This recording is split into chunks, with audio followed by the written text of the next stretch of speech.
I, Rebecca Hayes, 31 years old, sat at my sister's elaborate Thanksgiving table surrounded by extended family when the room suddenly went quiet. The crystal chandelier cast warm light over the perfectly arranged autumn centerpiece, and the smell of roasted turkey filled the air.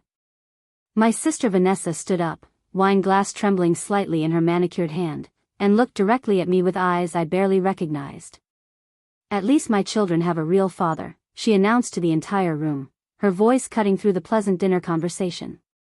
Unlike some people who couldn't even keep a man around long enough to meet their own daughter. The silence that followed felt like being underwater. My 4-year-old daughter Lily, sitting beside me in her favorite purple dress, looked up at me with confused eyes. 23 pairs of eyes stared at us. My hands went numb. My throat closed. But somewhere deep inside, beneath the crushing humiliation, something crystallized into absolute clarity. This wasn't just cruelty. This was war. And Vanessa had no idea what she'd just started. Before we jump back in, tell us where you're tuning in from, and if this story touches you, make sure you're subscribed, because tomorrow, I've saved something extra special for you. My journey to that devastating moment began 3 years earlier when my husband Marcus walked out 6 weeks after Lily was born. No warning, no explanation that made sense, just a note on the kitchen counter saying he couldn't do this anymore. The divorce was finalized within 8 months. He moved to Portland for a job opportunity and sent child support payments irregularly, saw Lily maybe twice a year if I was lucky, and generally acted like fatherhood was an inconvenient hobby he'd decided to quit. I had been working as a freelance graphic designer before Lily arrived, building a decent client base from our apartment in the city. After Marcus left, I quickly discovered that single parenthood and freelancing don't mix well when you have no family support nearby and childcare costs more than most people's rent. I burned through our small savings account within 5 months trying to maintain our lifestyle while my client work suffered from exhaustion and lack of focus. My sister Vanessa lived 40 minutes away in an upscale suburb with her husband Derek, a commercial real estate developer, and their 2 children, Connor and Isabel. They had the picture-perfect life in a house with a 3-car garage, annual ski trips to Aspen, and a social calendar that required a dedicated planner. Vanessa had married well, as our mother constantly reminded me, while I had chosen poorly. When I finally swallowed my pride and called Vanessa asking if Lily and I could move into her guest house temporarily, her response was carefully calculated sympathy. "Of course, Becca. Family helps family. Derek and I have been so worried about you struggling alone in the city. You can stay as long as you need to get back on your feet." The guest house was actually a converted garage apartment, nicely finished but small, essentially one large room with a kitchenette and bathroom. Still, it was furnished, safe, and most importantly, rent-free while I rebuilt my client base and figured out stable childcare. I moved in during a rainy October weekend, Vanessa helping me unpack while making subtle comments about downsizing and fresh starts. Initially, the arrangement seemed beneficial for everyone. Lily loved playing with her cousins in the expansive backyard. I could work during Connor and Isabel's school hours, knowing Lily was in the adjoining daycare that Vanessa's nanny recommended. I offered to pay $400 monthly toward utilities and groceries, but Vanessa waved it away with practiced magnanimity. "Save it for Lily's future. Just focus on building your business back up." I threw myself into rebuilding my design portfolio, reaching out to former clients and networking through online communities. Within 2 months, I had secured 3 regular corporate clients needing ongoing social media graphics and website updates. The income wasn't impressive, maybe $1,900 monthly after taxes, but combined with Marcus's sporadic child support, it covered our basic expenses and allowed me to contribute to the household. That's when I noticed Vanessa's attitude beginning to shift. It started with comments during family dinners in the main house, which she insisted I attend 3 times weekly. Still working on getting more clients, she'd ask with concerned eyebrows while Derek carved the roast. "I just worry that freelancing is so unstable, especially with a child depending on you." Or she'd mention to visiting relatives, always within my earshot, "Becca's been with us for 4 months now. We're so glad we can provide stability while she gets back on her feet. It's the least we can do for family."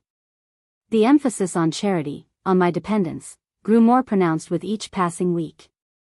By month 6, I had landed a significant contract with a regional healthcare network needing a complete visual rebrand.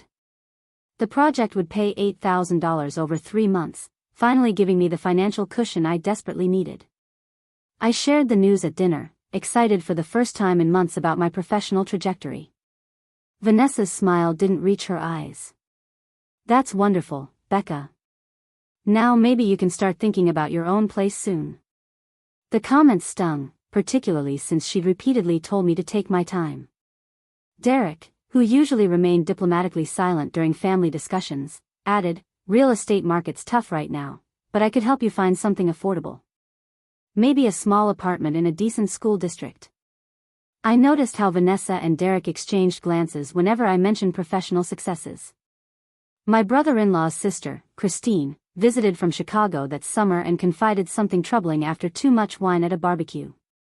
"Vanessa told me you were really struggling to find work, that she was worried you might never be able to support yourself and Lily properly. But you seem to be doing fine." The revelation that Vanessa was portraying me as helpless and incompetent to extended family members made me reassess our entire dynamic. I started paying closer attention to conversations, noticing how she'd interrupt when I talked about client projects or redirect attention to her children's accomplishments whenever Lily received praise. My daughter, bright and perceptive beyond her years, began asking why Aunt Vanessa always seemed upset when we visited the main house. "She makes a face when you talk, Mommy. Like she ate something yucky." Out of the mouths of 4-year-olds comes uncomfortable truth. Despite the growing tension, I convinced myself I was being oversensitive, reading negativity into normal family dynamics because of stress and proximity. Vanessa was giving us free housing, after all. Who was I to complain about subtle social slights when she was being so generous? Then came the incident with my mother's birthday dinner in September. I had offered to host at the guest house, preparing Mom's favorite Italian meal despite the tiny kitchen. Vanessa insisted we use her dining room instead, arguing it was more appropriate for the whole family. I agreed, relieved actually, and spent the afternoon helping her set up while Lily napped. During dinner, as I was describing a recent project for a boutique hotel chain, Vanessa suddenly interjected, "Mom, did I tell you that Connor made the advanced math program? His teacher says he's performing at a 6th grade level, and he's only in 4th grade." The conversation immediately shifted to Connor's achievements, leaving my professional news hanging unfinished in the air. Later, while clearing dishes, I overheard Vanessa talking to our mother in the kitchen. "I worry about Lily growing up without a stable father figure. Rebecca tries, but a child needs structure and consistency. Derek has been so good about including her in family activities, trying to fill that gap." My mother's response made my blood freeze. "You and Derek have been saints, taking them in like this. I just hope Rebecca appreciates everything you're sacrificing." I set down the plates I was carrying very carefully, processing what I'd just heard. In Vanessa's narrative, I wasn't a temporary guest working hard to rebuild after a divorce. I was a charity case whose presence required sacrifice and saintly tolerance. She had reframed my situation to position herself as a martyr rather than simply a sister providing short-term help. That night, I updated my budget spreadsheet and set a firm goal. I would be out of the guest house by January, regardless of whether I had sufficient savings for a security deposit. I would borrow from my retirement account if necessary. Staying was costing me more than rent money could ever measure.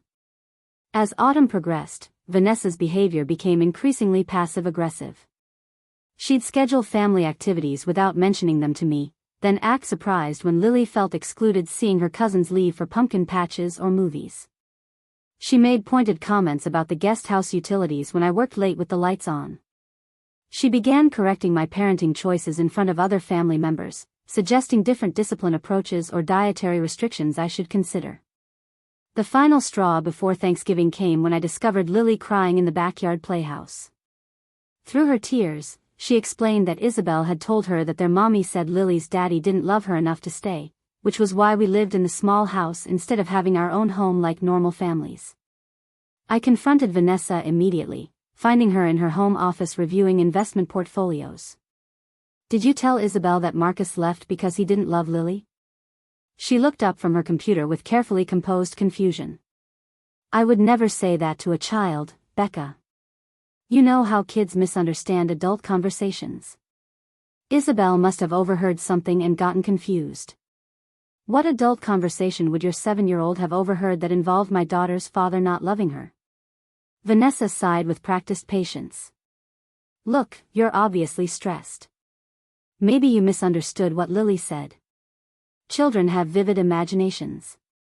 The gaslighting was so smooth, so practiced, that I almost doubted my own daughter's words. Almost.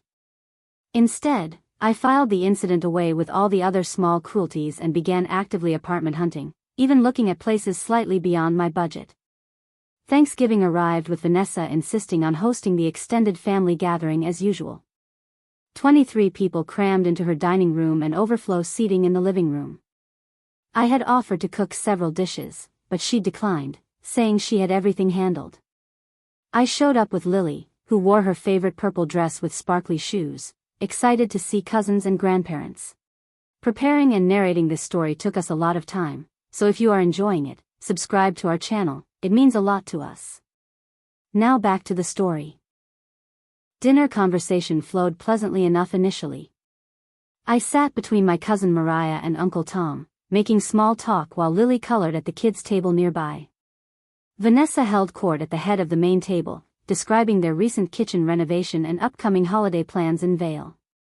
Then, during a lull in conversation, my mother mentioned that I'd recently landed another major client, a tech startup needing complete brand development. Before I could respond, Vanessa stood up, her wine glass raised as if for a toast, and delivered the line that detonated our relationship. The aftermath of Vanessa's announcement played out like a nightmare in slow motion. My mother gasped audibly, her face going pale. Derek stared at his plate, neck flushing red. Several cousins exchanged shocked glances while others pretended sudden fascination with their sweet potato casserole. Uncle Tom placed a protective hand on my shoulder, the only person at the table who seemed to recognize the cruelty of what had just happened. Lily tugged at my sleeve, her small voice breaking through my paralysis. Mommy, why is Aunt Nessa being mean? The question snapped me into action. I carefully placed my napkin beside my half-eaten dinner, stood up with as much dignity as I could summon, and took Lily's hand. We're going home, sweetheart. My voice came out steadier than I felt. Vanessa remained standing, her expression a mixture of satisfaction and feigned concern. Becca, don't be dramatic. I was just stating facts. You're so sensitive lately. I looked at her directly, really seeing my sister clearly for perhaps the first time in our entire relationship. Not just the successful older sister, not the generous benefactor, but someone who had methodically undermined me for months to feed her own ego. Facts would acknowledge that Marcus's abandonment wasn't my failure as a person. But you've never been particularly interested in facts where I'm concerned, have you? I gathered Lily's coloring supplies from the kids' table while conversations resumed and uncomfortable murmurs around us. My cousin Mariah followed me to the door. Becca, wait. That was completely out of line. Let me talk to her. Don't bother, I said quietly. This has been building for months. I should have seen it sooner. As I helped Lily into her coat, Derek finally appeared from the dining room. Rebecca, Vanessa's just had too much wine. You know how she gets emotional during holidays. Come back to the table. Let's not make this bigger than it needs to be. Make it bigger? I turned to face him. Your wife just humiliated me in front of our entire family, used my divorce and my daughter's pain as entertainment for her Thanksgiving toast, and you want me to pretend it didn't happen for the sake of comfort? He shifted uncomfortably. She's under a lot of stress with the holidays and hosting everyone. Maybe you're overreacting? The casual dismissal of my legitimate hurt crystallized every frustration I'd swallowed over the past 8 months. Tell Vanessa I'll be out of the guest house by the end of the month. I'll leave keys on the counter when I go. I walked across the yard to the guest house with Lily, who mercifully didn't ask more questions, accepting my explanation that we needed quiet time. Once inside, I locked the door and sat on the edge of the bed, my hands finally shaking now that we were alone. My phone buzzed with a text from my mother. Please come back. Vanessa didn't mean it. Let's talk this out like adults. I typed and deleted 3 responses before settling on, I'm not the one who needs to act like an adult. I'll call you tomorrow. Then I turned off my phone entirely. That night, after Lily fell asleep, I made a comprehensive list of everything that had happened over the past 8 months. Every cutting comment, every social manipulation, every instance of being positioned as the family failure while Vanessa played savior. The pattern was undeniable once I forced myself to see it clearly. I also created a financial projection showing exactly how much I could afford for an apartment if I cut every non-essential expense and took on additional freelance work. The numbers were tight but possible if I could find a 2-bedroom under $1,400 monthly and didn't mind living extremely lean for the next year. At 2 in the morning, unable to sleep, I opened my laptop and began searching rental listings with renewed desperation. I found a small 2-bedroom apartment in a neighborhood I'd never considered, older building, no amenities, but the rent was $1,300 including utilities. The available move-in date was December 1st. I bookmarked it and sent an inquiry to the landlord before I could second-guess myself. Morning brought a knock on the guest house door. Through the window, I saw Vanessa, dressed in her yoga clothes, holding a coffee tray from the expensive cafe she frequented. I considered not answering, but confrontation was inevitable. Might as well face it. I brought peace offerings, she said when I opened the door, holding up the coffee carrier. Your favorite vanilla latte, and a chocolate croissant for Lily. Lily's still asleep, I said, not moving to let her inside. Vanessa's smile faltered slightly. Can we talk? I owe you an apology. I stepped outside, closing the door quietly behind me, and took the offered coffee more from habit than desire. We stood in the crisp November morning, our breath visible in the cold air. Last night was inappropriate, Vanessa began, her rehearsed apology voice in full effect. I had too much wine, and I spoke without thinking. You know I didn't mean to hurt you. You stood up, in front of 23 people, and weaponized my divorce and my daughter's pain to humiliate me, I said evenly. That doesn't happen by accident, Vanessa. That requires deliberate thought and execution. She flinched at my directness. You're right. I was cruel. But you have to understand, I've been feeling taken advantage of lately. You've been here 8 months, Becca. We opened our home to you, and sometimes it feels like you're not even trying to leave. The accusation was breathtaking in its distortion of reality. I've landed 4 major clients, rebuilt my entire business, and saved nearly $6,000 toward a deposit. What part of that suggests I'm not trying? But you haven't actually moved out, she countered. Every time Derek brings up looking at apartments, you have an excuse. We can't plan for our future when we don't know when we'll have our property back. The truth clicked into place. This wasn't about me overstaying.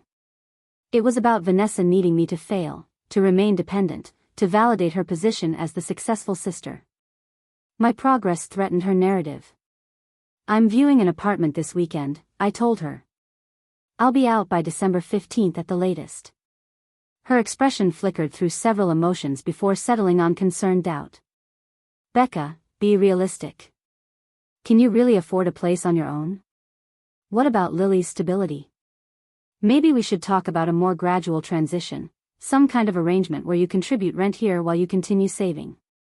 So I can continue being your charity project? No thanks. That's not fair, Vanessa said, her voice rising slightly. We've helped you tremendously. A little gratitude wouldn't kill you. I am grateful, I said carefully. For the initial help when I desperately needed it. But what started as family support has become something else. You don't want a sister who's succeeding. You want a cautionary tale that makes you feel superior. Vanessa's face hardened. You're being ridiculous and ungrateful. When you crash and burn trying to do this on your own, don't come running back to us. She turned and walked back to the main house, leaving the chocolate croissant on the guest house steps. I watched her go, feeling oddly calm despite the confrontation. The situation had clarity now. No more pretending the tension was in my imagination. I spent the weekend viewing apartments, bringing Lily along and making it an adventure rather than a stress. The $1,300 unit was worn but clean, and the landlord seemed kind, a retired teacher named Mrs. Chen who lived in the building and managed it herself. When I explained my situation, she offered to waive the usual background check fees and accept a smaller deposit if I could provide proof of consistent income. I had a daughter who went through a divorce, she said simply. Single mothers need advocates, not obstacles. I signed the lease on Monday, my hands shaking as I wrote the check for first month's rent and $800 deposit, nearly wiping out my savings. But it represented freedom, the chance to rebuild without daily reminders of my perceived failures. Telling Lily we were moving brought mixed emotions. She loved her cousins but had picked up on the tension even at 4 years old. Will we have our own space, just for us? She asked. When I confirmed yes, she seemed more relieved than sad. Over the next 2 weeks, I quietly packed our belongings while maintaining minimal contact with Vanessa. She didn't apologize again or attempt further conversation. Derek dropped by once, ostensibly to check if I needed help moving but really to ask if I'd reconsidered. Vanessa's worried about you, he said, though his expression suggested it was his concern being voiced. She thinks you're making an emotional decision you'll regret. My decision is to live independently and raise my daughter without daily judgment, I replied. If that's emotional, then I'm guilty. He left looking uncomfortable, and I returned to packing. My mother called several times, attempting to mediate, suggesting family therapy or a cooling-off period. I listened politely and declined each suggestion. Some wounds don't heal through forced reconciliation. The day before moving, I received an unexpected email from my Aunt Patricia, my father's sister who lived across the country and hadn't attended Thanksgiving. The subject line read, "What Vanessa didn't want you to know." The message contained screenshots of a group text thread from 6 months earlier between Vanessa, my mother, and Derek. In it, Vanessa complained extensively about me living in the guest house, calling me entitled and manipulative, suggesting I was deliberately prolonging my stay to avoid real adult responsibilities. My mother had defended Vanessa's right to set boundaries while Derek expressed concerns about enabling my dependency. Most damning was Vanessa's statement, she needs to learn that actions have consequences. Maybe if things get uncomfortable enough, she'll finally grow up and stop playing victim about Marcus leaving.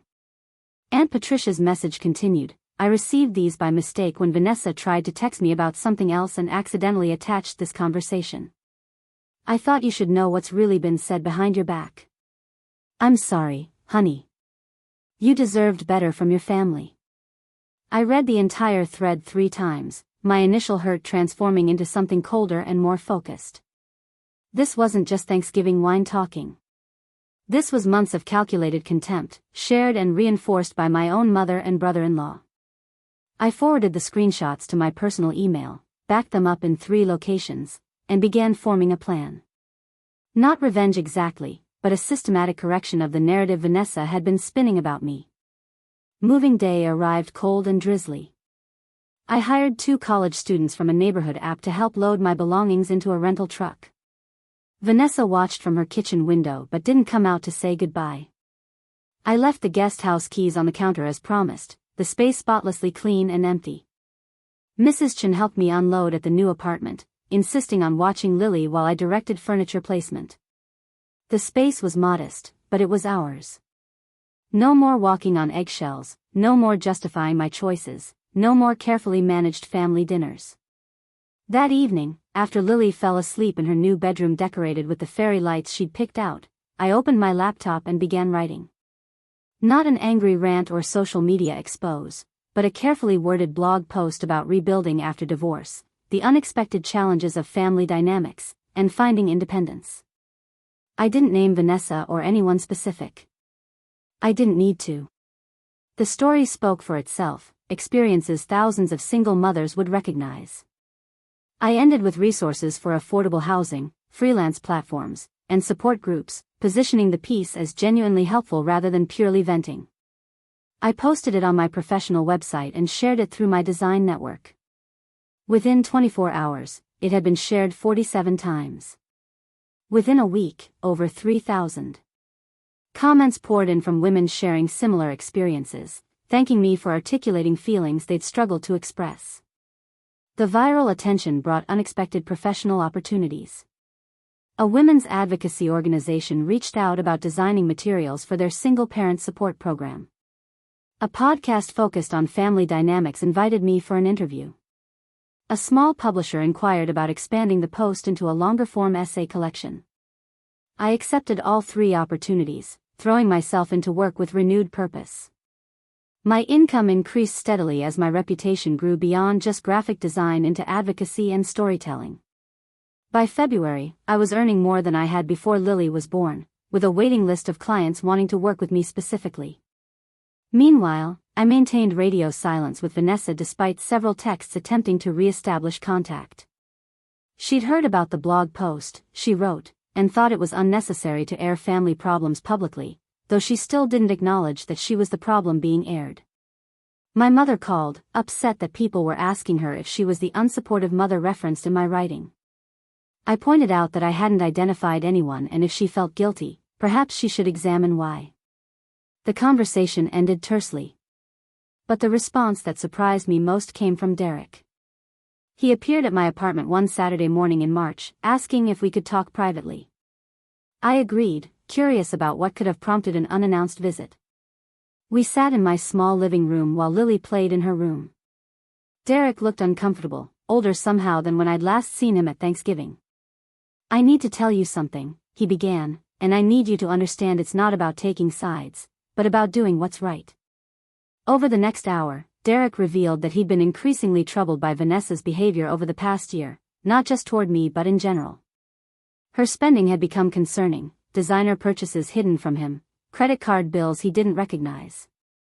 Her social circle had become competitive and toxic, women who measured worth by material possessions and whose children achieved the most. "She's not the woman I married," he said quietly.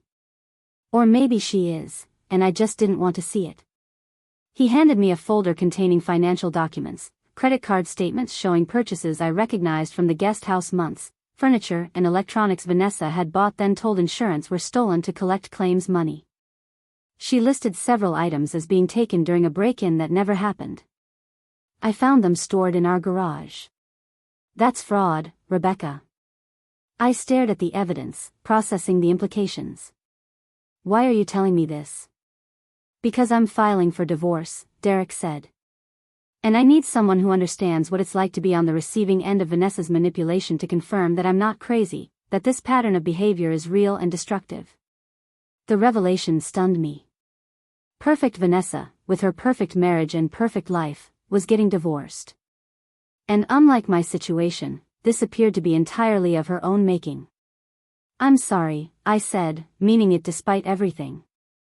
"Connor and Isabel deserve better than their parents separating. They deserve better than growing up watching their mother treat people cruelly and face no consequences," Derek corrected. "Staying would teach them worse lessons than leaving." He asked if I would be willing to provide a written statement about my experiences living in their guest house, not for court purposes but for his own documentation of behavioral patterns. I agreed, typing up a factual chronological account of the 8 months and Vanessa's increasingly hostile treatment. Derek left with the document, looking simultaneously relieved and devastated. I felt an uncomfortable mixture of vindication and sympathy. This wasn't the revenge I'd imagined in my darkest moments after Thanksgiving. I hadn't wanted Vanessa's marriage to implode. I just wanted acknowledgement that her treatment of me was wrong. The news of Derek filing for divorce spread through the family within days. My mother called, hysterical, demanding to know what I'd said to Derek to turn him against Vanessa. I calmly explained that I'd simply shared my truthful experience when asked. If that was enough to influence his decision, perhaps the marriage was more fragile than any of us realized. Vanessa herself finally called, not to apologize but to accuse. "You poisoned my husband against me. You couldn't stand seeing me happy, so you destroyed my family." "I didn't destroy anything, Vanessa," I replied evenly. "Derek made his own decisions based on your behavior, just like I made mine. You don't get to blame me for consequences you created. You're going to regret this," she threatened before hanging up. But as spring progressed, I didn't regret anything. My business continued thriving. Lily adjusted beautifully to our apartment, making friends in the building and flourishing at her new preschool. I started dating casually, nothing serious but a reminder that Marcus hadn't ruined me for future relationships. The podcast interview about family dynamics and setting boundaries reached over 50,000 downloads.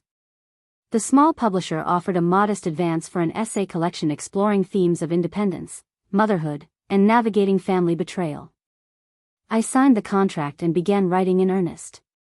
In May, I received an unexpected message from Vanessa's lawyer requesting a meeting. Curious and slightly wary, I agreed, bringing my own attorney just in case. The lawyer explained that during divorce proceedings, it had come to light that Vanessa had access to a joint account I'd maintained with my parents since college. She'd made several withdrawals totaling $1,200 during the months I lived in the guest house. Your sister claimed these were reimbursements for expenses related to your stay, the lawyer explained. However, Mr. Peterson's investigation suggests otherwise, and he's wondering if you authorized these transactions. I had not. The account was meant for emergencies, containing money from graduation gifts and early freelance work. I'd forgotten about it entirely in the chaos of divorce and moving. Accessing it without permission while simultaneously portraying herself as providing charity was a level of hypocrisy that shouldn't have surprised me but somehow still did. I want the money returned, I said simply. And I want documentation that the withdrawals were unauthorized. Derek's lawyer nodded. We can arrange that as part of the settlement negotiations. True to his word, within 2 weeks I received a cashier's check for $1,200 along with a letter from Vanessa's attorney acknowledging the unauthorized access. There was no personal note from Vanessa, no apology or explanation. Just cold legal resolution. I deposited the check and added the amount to Lily's education fund, determined that at least some good would come from the situation. The divorce proceedings dragged through summer. I stayed out of it except for providing my written statement when requested by Derek's attorney. Vanessa attempted several times to reach out through family members, trying to reframe the narrative, suggesting Derek had mental health issues or that I'd seduced him. The accusations were so absurd that even family members predisposed to support her began questioning her version of events. By September, exactly 1 year after Thanksgiving, the divorce was finalized. Derek retained primary custody of Connor and Isabel with shared parenting arrangements. Vanessa moved to a condo in the city, downsizing dramatically from the suburban mansion. Her social media presence, once a carefully curated display of perfect family life, went dark. I felt no triumph in her losses. Just a quiet satisfaction that truth had prevailed and that I'd survived her attempts to define me as a failure. My book proposal sold to a mid-size publisher for a substantial advance that allowed me to reduce my client load and focus on writing.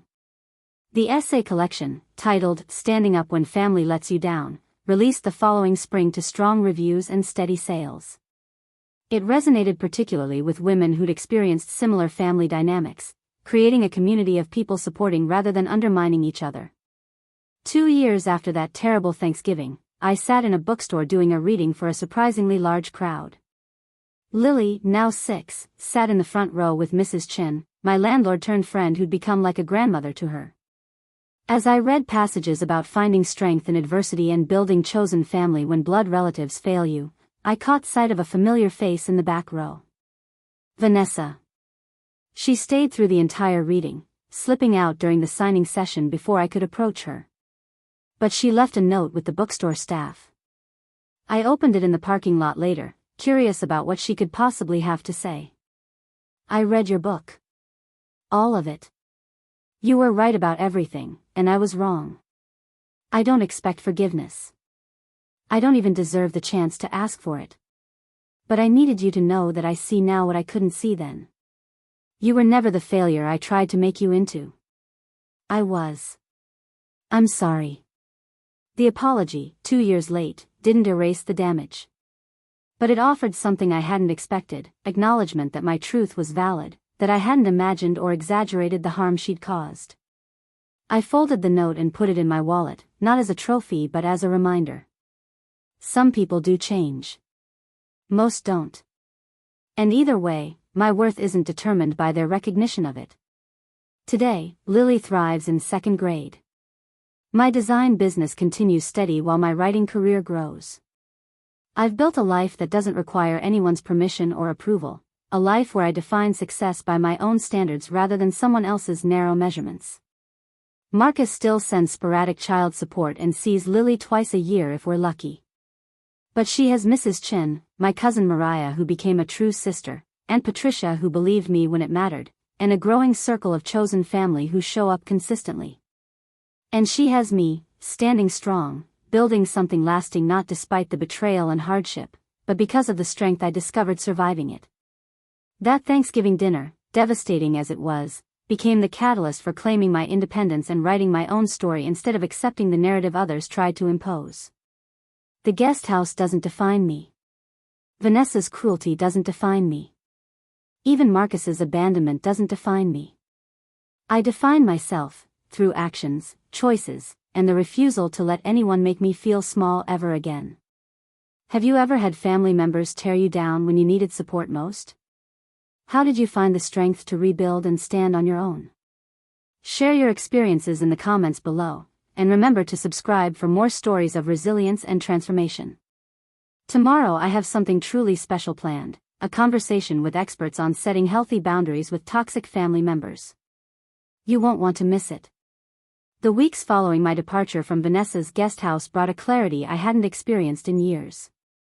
Living in my own space, however modest, allowed me to establish routines without constant scrutiny or judgment. Lily and I developed morning rituals that were ours alone, pancakes shaped like animals on Saturdays, dance parties while getting ready for daycare, bedtime stories that stretched longer than they should because no one was timing us or commenting on proper sleep schedules. Mrs. Chen became an unexpected pillar in our new life. She'd knock on our door every few days with containers of homemade soup or fresh vegetables from the community garden she tended. Too much for just me, she'd say, though we both knew she was ensuring Lily and I ate well during those lean early weeks. She never asked invasive questions about my family situation or why a woman my age was starting over in a budget apartment. She simply provided quiet support that felt more valuable than all of Vanessa's performative generosity combined. December brought the holiday season, typically a time of family obligations and forced cheer. For the first time in my adult life, I had no expectations placed upon me.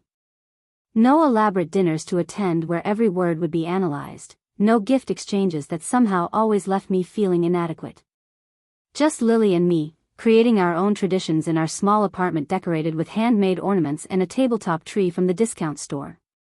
My mother called 3 times in the first week of December, each conversation a variation on the same theme. Christmas won't be the same without you and Lily. Can't you put aside your differences with Vanessa for one day? Family is supposed to forgive. Each time I gently but firmly explained that forgiveness required acknowledgement of wrongdoing, something Vanessa had yet to provide. The conversations ended with my mother's disappointed sighs and vague threats that I was damaging Lily by depriving her of extended family. The irony wasn't lost on me. My daughter had spent months watching her aunt undermine her mother, hearing whispered comments about her father's abandonment, absorbing the toxic atmosphere of conditional love and constant comparison. Removing her from that environment wasn't deprivation. It was protection. My freelance work continued expanding in unexpected directions. The healthcare network project I'd completed in October led to referrals from their partner organizations. By mid-December, I had a waiting list of clients and had raised my rates by 30%. The financial pressure that had consumed my thoughts for months began easing, replaced by the novel problem of having more work than hours available. I hired a part-time assistant, a recent design school graduate named Kira who needed portfolio experience and could handle the production work while I focused on client relationships and creative direction. The arrangement worked beautifully, allowing me to maintain quality while scaling my business. For the first time since Marcus left, I felt professionally confident rather than desperately grateful for whatever work I could secure. Christmas Eve found Lily and me at a community dinner hosted by Mrs. Chen's church, surrounded by other single parents, elderly neighbors, and families who'd chosen this gathering over traditional obligations. The atmosphere was warm and genuine, lacking the performative perfection of Vanessa's events. Children ran between tables while adults shared food and stories without judgment or competition. Lily made friends with twin girls her age, and I found myself laughing more freely than I had in months. My phone buzzed with messages throughout the evening. Cousin Mariah sent photos of her own small celebration, having opted out of the main family gathering in solidarity with me. Aunt Patricia called from Denver to wish us well and confirmed that she'd sent Lily's gift, a set of art supplies and books about strong women in history. Even Derek sent a brief text, spending Christmas with Connor and Isabel at his sister's house, grateful to be away from the chaos of his dissolving marriage. Vanessa's name was notably absent from my notifications. No apology, no olive branch, not even a perfunctory holiday greeting. The silence spoke volumes about her unwillingness to acknowledge her role in our fractured relationship. January arrived with renewed focus and determination. I enrolled Lily in an excellent public elementary school for kindergarten starting in fall, relieved to secure a spot in a program known for supporting diverse family structures. The school's parent coordinator mentioned their need for updated marketing materials and website design. I offered my services at a significant discount, seeing it as both community contribution and smart networking within Lily's new school community. The project led to connections with other parents, several of whom ran small businesses needing design work. My client base shifted from distant corporations to local entrepreneurs and community organizations. The work felt more meaningful, directly seeing how my designs helped neighborhood businesses thrive and connect with customers. The income remained stable while my commute time evaporated, allowing more flexibility for Lily's schedule. February brought Valentine's Day and an unexpected email from a literary agent who'd read my viral blog post about rebuilding after divorce. She represented authors in the memoir and self-help space and wondered if I'd considered expanding my writing beyond that single post. "You have an authentic voice that resonates," she wrote. "Women going through similar experiences need books that acknowledge both the pain and the possibility of rebuilding. Would you be interested in discussing a book proposal?" I stared at the email for 20 minutes, reading it multiple times to ensure I hadn't misunderstood. A literary agent wanted to represent me. Not my design work, but my writing, my story, my hard-won insights about survival and independence. The validation felt almost overwhelming after months of being told I was failing, struggling, unable to properly care for myself or my daughter. I scheduled a call with the agent, a woman named Simone based in New York with an impressive client list of authors I'd actually read and admired. She explained her vision clearly and realistically. This wouldn't be a quick bestseller situation. Building a platform takes time. But your authentic perspective and practical advice could genuinely help people. Are you willing to put in the work? I thought about Lily, about the life I was building for us, about every person who'd commented on my blog post sharing their own stories of family betrayal and difficult independence. "Yes," I said without hesitation. "Absolutely yes." Simone outlined next steps, developing a detailed proposal including sample chapters, marketing plan, and competitive analysis. She warned that even with her representation, selling a first book from an unknown author would be challenging. Publishers wanted authors with established platforms, significant social media followings, proof of audience. I had none of those things yet. "So we build them," I said, channeling the same determination that had gotten me through the past year. "Tell me what needs to happen." Over the next month, I created a dedicated blog separate from my design portfolio, focusing exclusively on single parenthood, family dynamics, and financial independence. I wrote about practical topics like budgeting on a single income, navigating childcare challenges, and dealing with unsupportive family members. I also shared vulnerable reflections on loneliness, self-doubt, and the complicated emotions of rebuilding identity after divorce. The response exceeded my expectations. Within 2 weeks, the blog had 3,000 regular readers. Within 6 weeks, 10,000. Comment sections filled with women sharing their own experiences, offering advice to each other, creating an organic community that required minimal moderation because everyone understood they were in a judgment-free space. Kira, my design assistant, offered to help manage the blog's visual elements and social media presence. "This is important work," she said simply. "Let me contribute beyond just the client projects." Her support allowed me to focus on writing while she ensured the blog remained visually appealing and posts reached maximum audience. March brought unexpected contact from Derek's lawyer again, this time with news that Vanessa had been ordered to pay restitution for the unauthorized account access. The amount included the original $1,200 plus interest and legal fees, totaling nearly $1,800.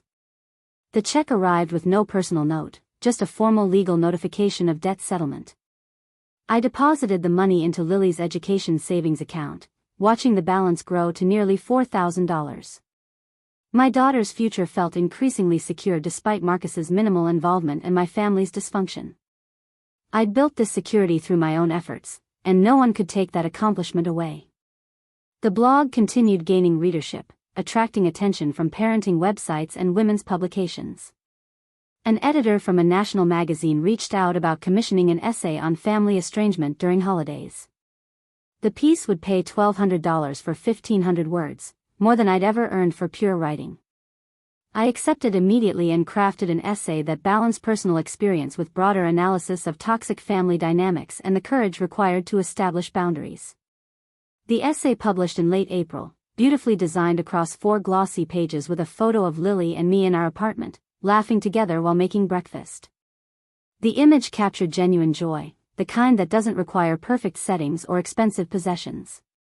Just a mother and daughter who'd survived hardship and chosen each other above dysfunction. My mother called after the magazine hit newsstands. Her voice sounded strained, defensive. "Everyone's asking me about the essay, Rebecca. People are making assumptions about our family. About me. This is humiliating." I didn't identify anyone by name, I pointed out calmly. "If people are making connections, perhaps you should examine what behaviors they're recognizing." "You've made me look like a terrible mother," she insisted. Choosing Vanessa's side, enabling her cruelty. "That's not fair." "Mom," I quoted actual things that were said and done. "If that makes you look bad, the problem isn't my writing. It's the actions themselves." The conversation deteriorated from there, ending with my mother demanding I publish a retraction or clarification. I refused, explaining that sharing my authentic experience didn't require her approval or comfort. She hung up angry, and I felt surprisingly little guilt. Her discomfort with truth wasn't my responsibility to manage. May brought my first Mother's Day as a fully independent single parent. Lily made cards at school, earnest crayon drawings of us holding hands under a rainbow. Mrs. Chen invited us to brunch at a local restaurant where several other single mothers gathered for mutual celebration and support. No fancy brunches at expensive hotels, no performative gift presentations for social media. Just women supporting women, children playing together, and genuine appreciation for the daily work of mothering. During the meal, one of the other mothers recognized me from the magazine essay. "That piece meant everything to me," she said quietly. "My parents kicked me out when I got pregnant at 19. Reading your story helped me understand I wasn't alone in having family fail me." We exchanged contact information, and she became part of my growing network of chosen family, people who showed up reliably rather than conditionally. Simone emailed in early June with exciting news. She'd pitched my book proposal to several publishers, and 3 had requested full sample chapters. "This is excellent," she explained. "Publishers rarely request materials without strong interest. Focus on making those sample chapters absolutely compelling. This could really happen." I threw myself into writing with intensity that surprised me. Late nights after Lily slept, early mornings before she woke, every spare moment channeled into crafting chapters that balanced storytelling with practical advice.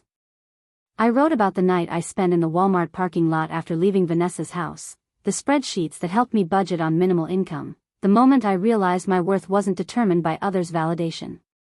Kira took over most client work, having developed sufficient skills and confidence to handle projects independently. I transitioned into a creative director role for my design business, overseeing rather than executing, which freed substantial time for writing. The shift felt natural, like I'd been moving toward this combination of design and writing all along without recognizing the pattern. July brought news that changed everything. Simone called, her voice vibrating with excitement barely contained by professional composure. "We have an offer. Mid-size publisher, solid reputation in the memoir space, advance of $25,000 for North American rights." The amount staggered me. $25,000 for my story, my insights, my hard-won wisdom about surviving family betrayal and building independent life. More money than I'd earned in my best year of freelance design work. Enough to significantly expand Lily's education fund, build real emergency savings, maybe even afford a slightly larger apartment. There are conditions, Simone continued. They want the book completed in 6 months with publication targeted for next spring. That's aggressive for a first-time author, but they believe your platform and the essay's success indicate strong market interest. Can you deliver? I thought about everything I'd overcome in the past year. Homelessness, financial devastation, family rejection, single parenthood with minimal support. Writing a book in 6 months seemed challenging but absolutely possible compared to those obstacles.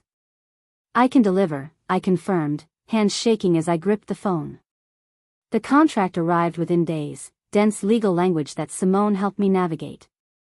I signed every page with ceremony, Lily watching wide-eyed as I explained that Mommy's writing was becoming a real book people could buy in stores. She didn't fully understand, but she recognized the significance, giving me spontaneous hugs and promising to tell everyone at school about her author mother. August meant buckling down into serious writing schedule. I woke at 5 each morning, writing until Lily needed breakfast.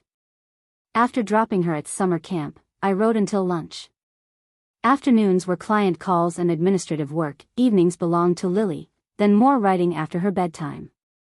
The pace was grueling but sustainable because I believed completely in the project's importance.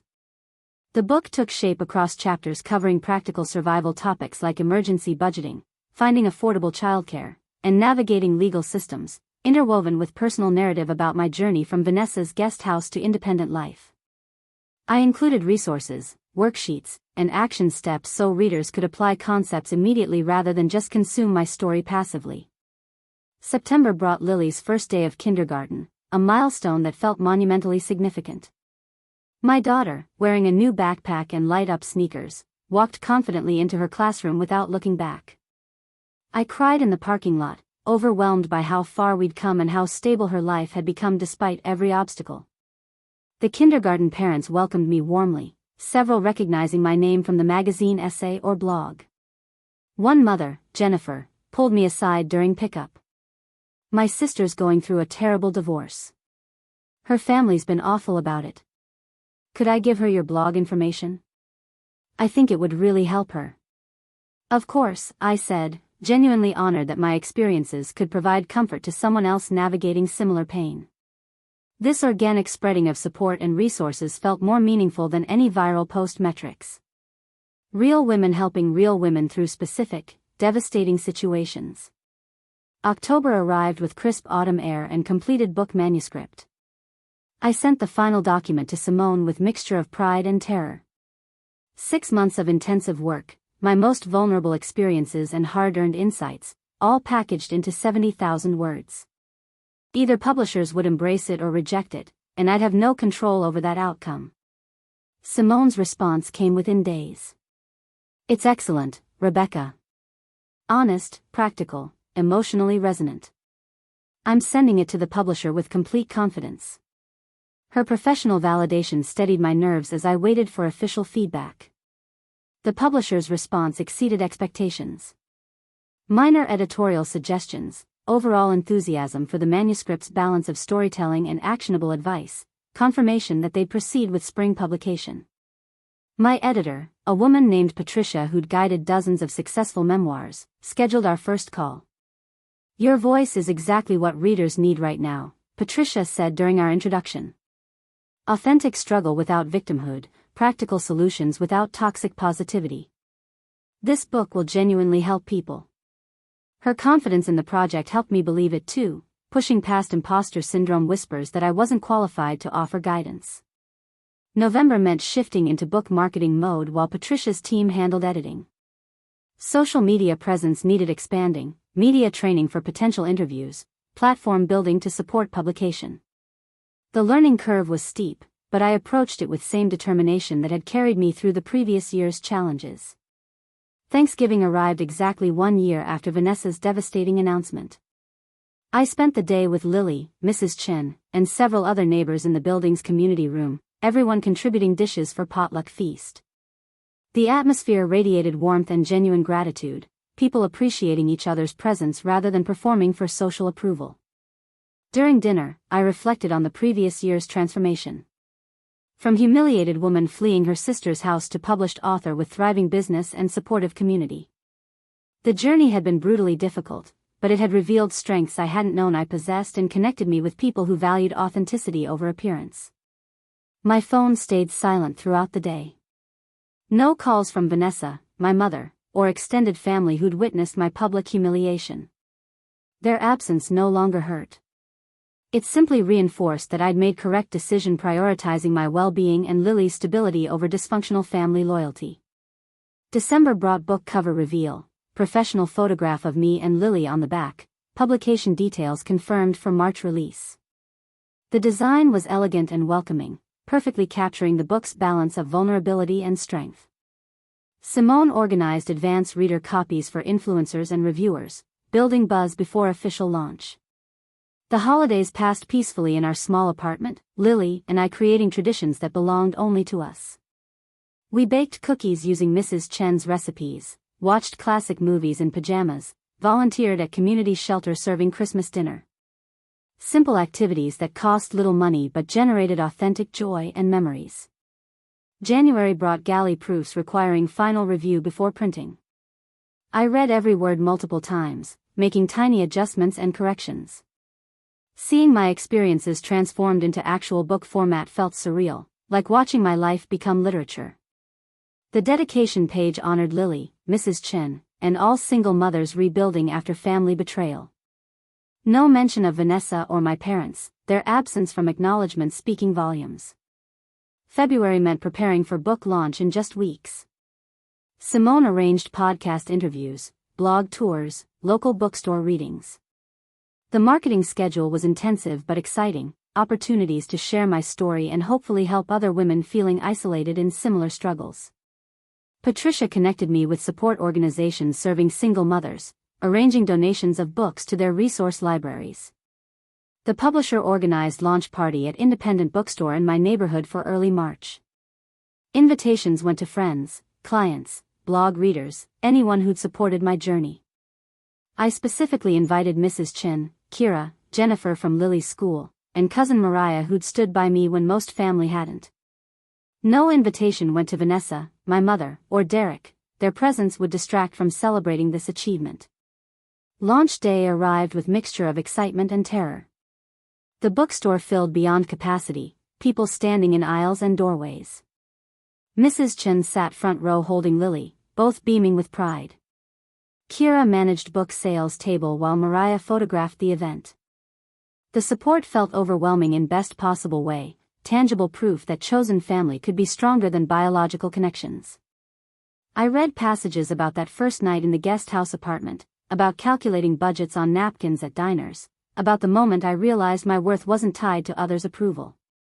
My voice stayed steady throughout, the words familiar but powerful in this context. When I finished, applause thundered through the small space, genuine appreciation rather than polite obligation. The signing line stretched through the store and onto the sidewalk. Woman after woman shared stories echoing mine, thanking me for giving voice to experiences they'd struggled to articulate. Many bought multiple copies to give friends or sisters facing similar situations. Several cried while explaining how specific chapters had helped them leave toxic family dynamics or believe independent survival was possible. Near the end of the line stood a familiar face that made my heart stop.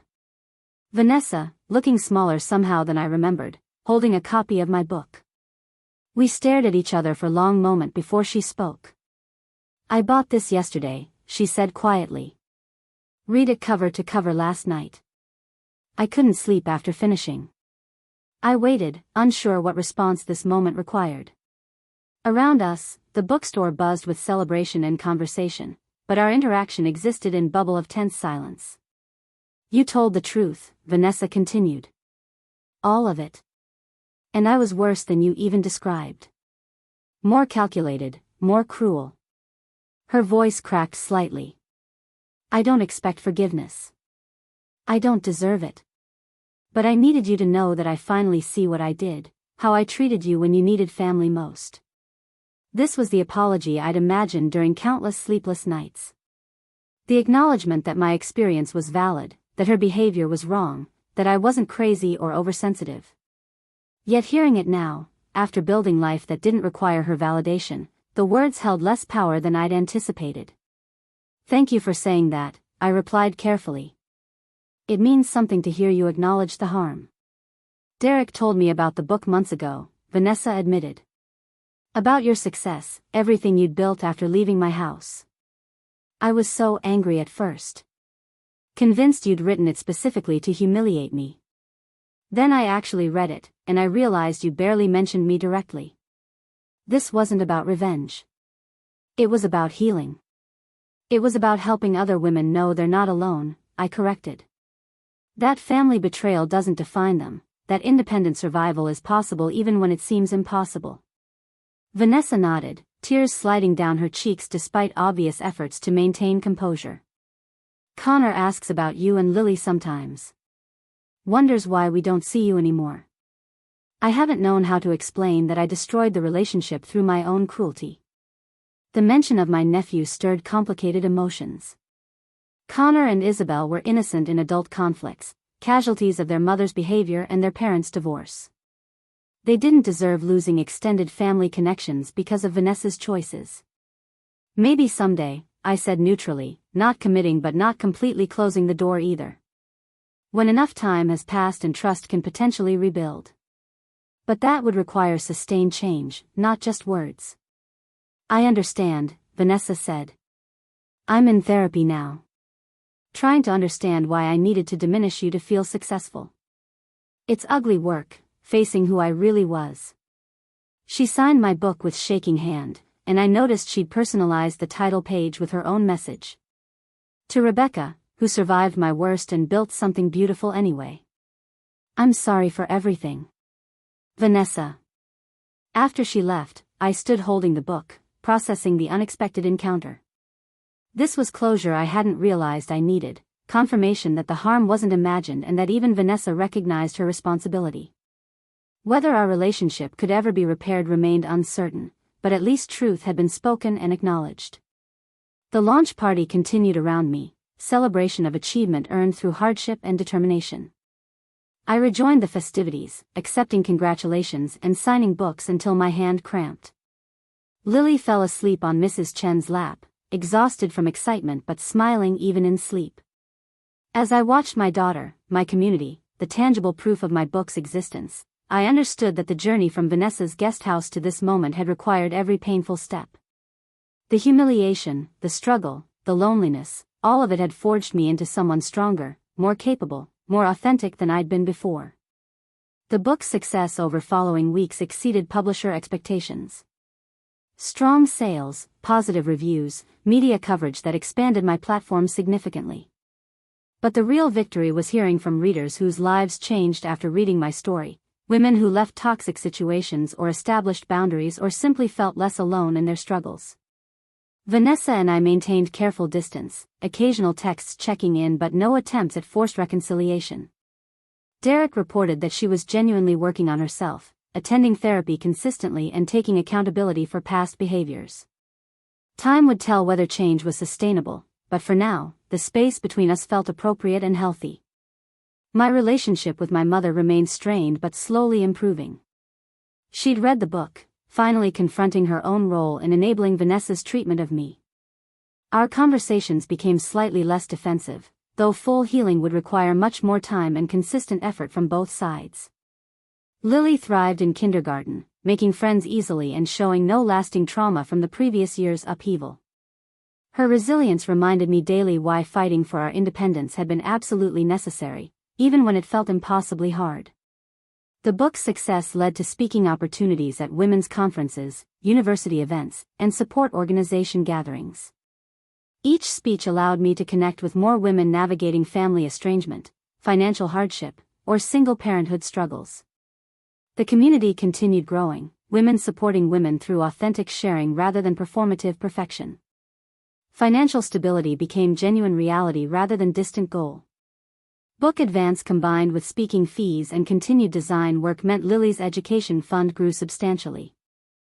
I moved us into larger 2-bedroom apartment in better school district, still modest but ours and paid for through my own efforts. Mrs. Chen moved to same building, maintaining our chosen family connection. As spring arrived 1 year after book publication, I reflected on transformation from desperate woman in guest house to established author and business owner. The journey had required confronting painful truths about family dysfunction, establishing firm boundaries despite pressure and guilt, and building life based on my values rather than others' expectations. Vanessa's Thanksgiving announcement, devastating in the moment, had ultimately catalyzed necessary change. Without that public humiliation forcing me to leave her house and her toxic influence, I might have stayed trapped in dysfunction indefinitely, accepting crumbs of conditional support while my confidence and capability eroded. Instead, I discovered resilience I hadn't known existed. I'd built business that sustained us, written book that helped thousands, created community of genuine support, and raised daughter who would grow up knowing her worth wasn't tied to others' approval. These achievements belonged entirely to me, earned through persistence and courage rather than given through family obligation. The relationship with Vanessa remained complicated and uncertain. Forgiveness felt possible eventually, but not yet, not without more time and proof of sustained change. For now, the careful distance protected my peace while leaving space for potential future healing. What mattered most was that I'd survived, not just physically or financially, but emotionally and spiritually. I'd faced family betrayal, public humiliation, and desperate hardship, emerging stronger rather than broken. That strength couldn't be taken away by anyone's words or actions. It was mine, hard-won and permanent. And that knowledge, more than any book sales or speaking fees or financial security, represented true freedom and success. The months following the book launch brought a rhythm to life that felt both earned and sustainable.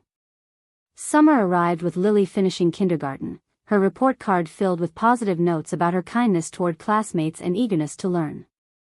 I attended the year-end celebration alone, Marcus having cancelled his planned visit at the last minute with a vague excuse about work obligations.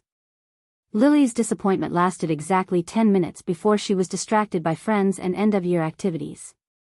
Her resilience continued impressing me, her ability to accept her father's unreliability without internalizing it as her own inadequacy. The book maintained steady sales through summer, transitioning from initial buzz into what Patricia called slow burn success. It wouldn't hit bestseller lists, but it would remain in print for years, consistently helping women who discovered it at exactly the moment they needed its message.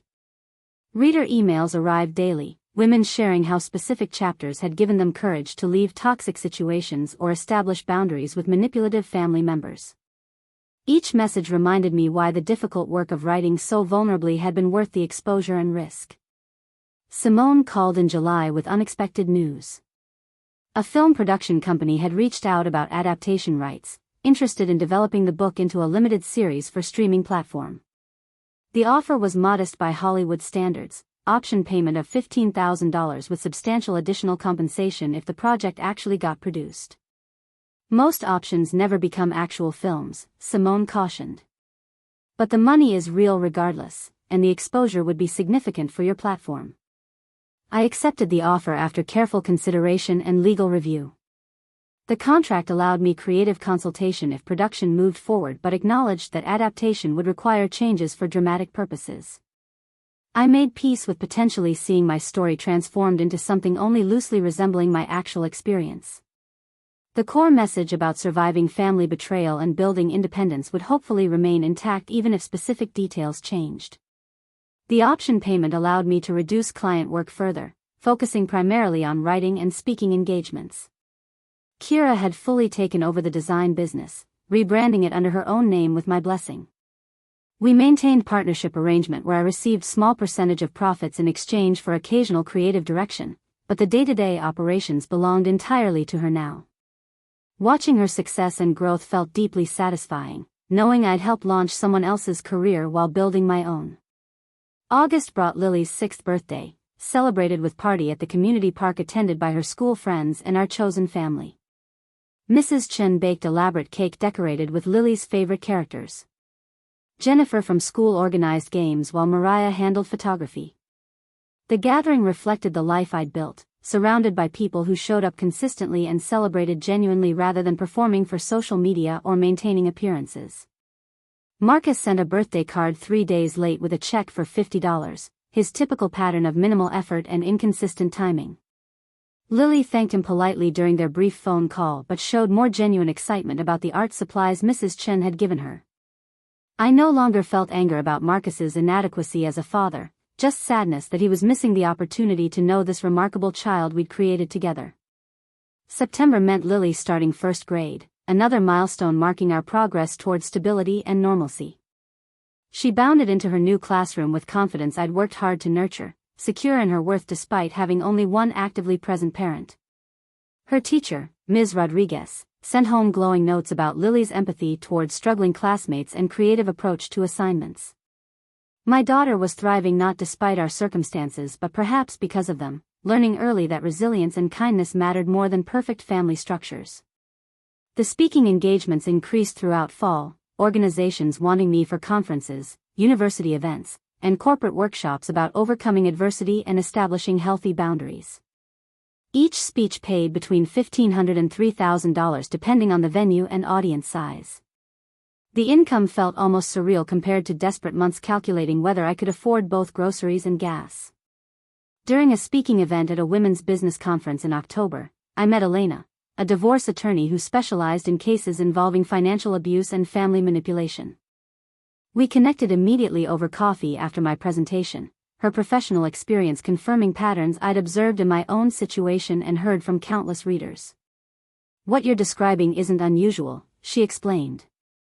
Family members, especially siblings, often weaponize their support to maintain power and control. Then they're shocked when the recipient finally establishes boundaries.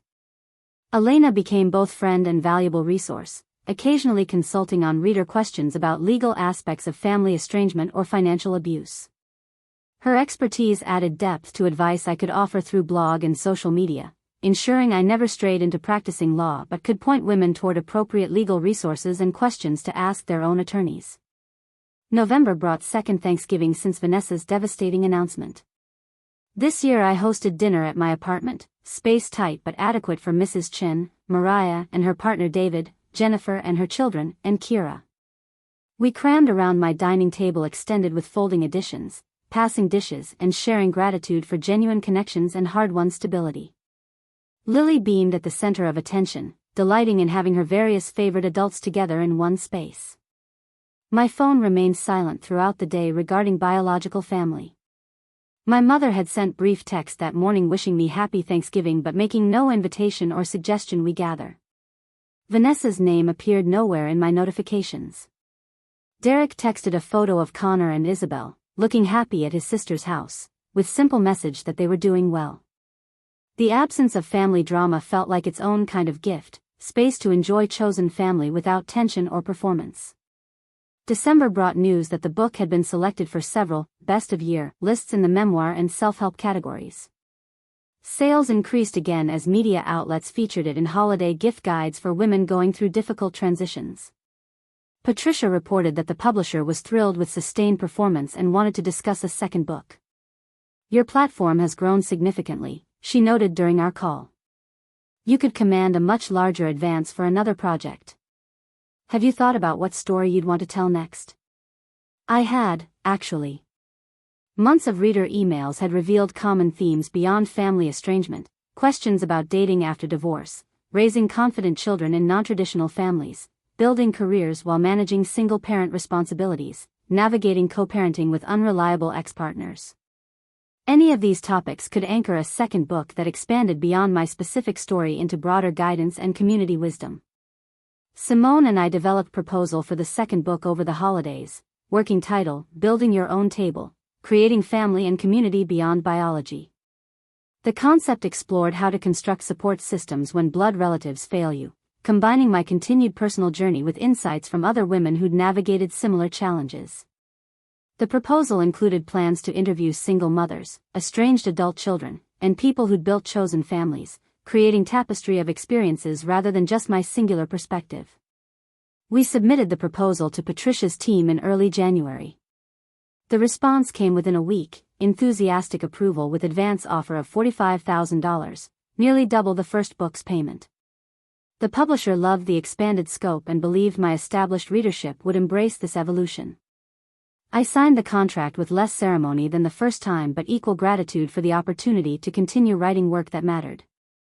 January also brought unexpected email from Derek requesting to meet for coffee.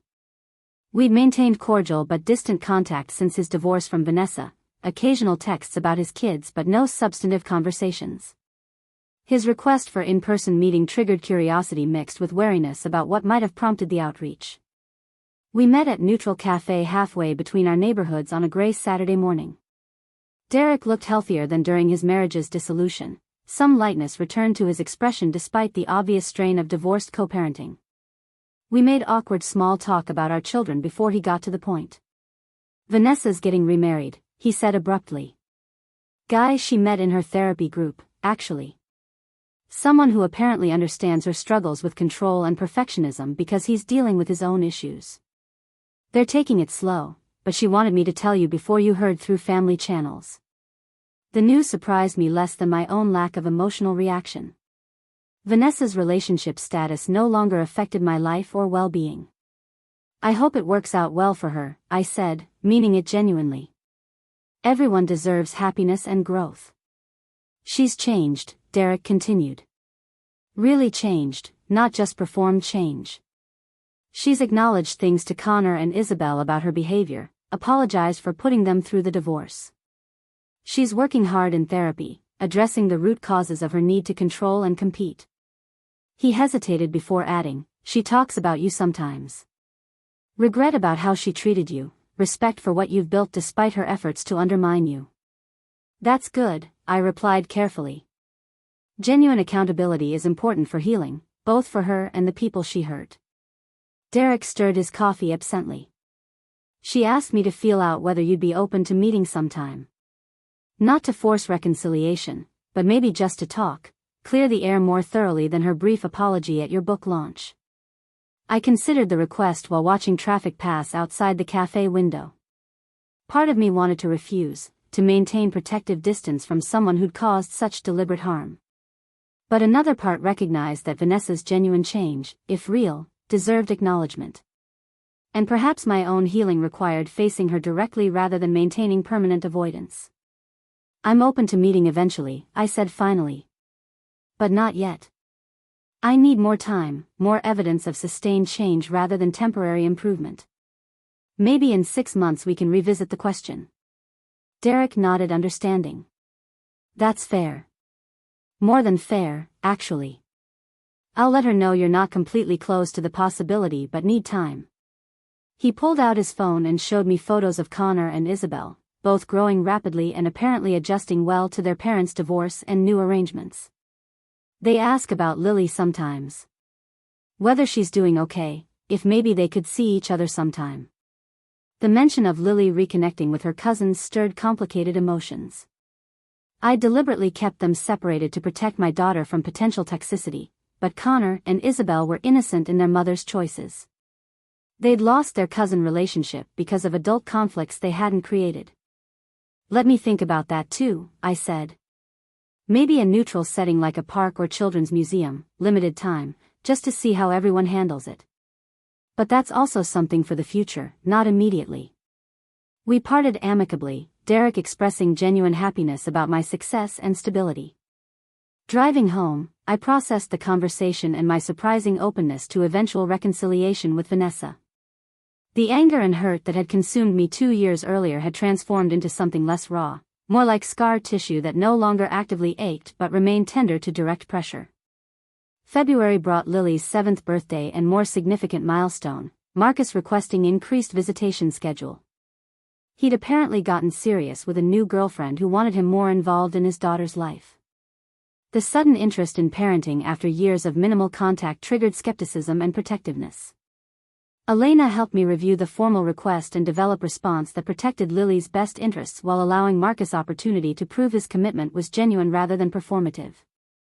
We agreed to gradual increase in visitation, starting with monthly weekend visits that could expand to more frequent contact if Marcus demonstrated consistency over 6 months. The arrangement required legal modification to our custody agreement, ensuring Marcus's increased access came with proportional increase in financial responsibility. Elena helped negotiate terms that protected Lily while giving Marcus genuine chance to rebuild relationship with his daughter. Lily's reaction to seeing her father more regularly was cautiously optimistic. She enjoyed the special attention during visits but didn't build expectations that would devastate her if Marcus reverted to his previous pattern of cancellations and minimal contact. Her emotional intelligence at 7 years old sometimes astonished me, her ability to hold space for hope while protecting herself from disappointment. Spring arrived with Book 2 research in full swing. I conducted interviews with dozens of women who'd built chosen families after biological family failures, collecting stories that ranged from heartbreaking to triumphant. Each conversation reinforced that my experience wasn't unique, that family betrayal and the subsequent journey to independence followed recognizable patterns across different circumstances and demographics. The writing process felt different than the first book, less about processing my own trauma and more about creating resource for community I'd accidentally built. Reader input shaped chapter topics and content focus, ensuring the book addressed actual needs rather than just what I assumed would be helpful. This collaborative approach felt appropriate for a project about building community and chosen family. April brought unexpected contact from my mother requesting to meet.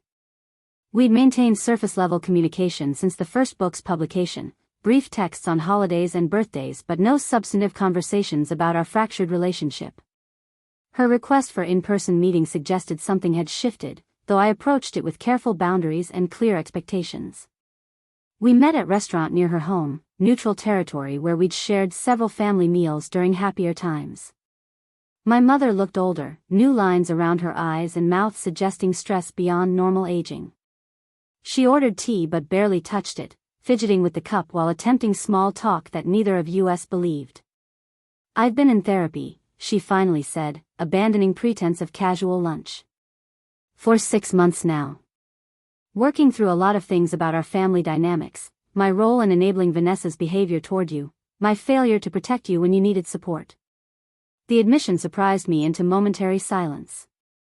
My mother had always avoided psychological introspection, preferring to smooth over conflict rather than address root causes.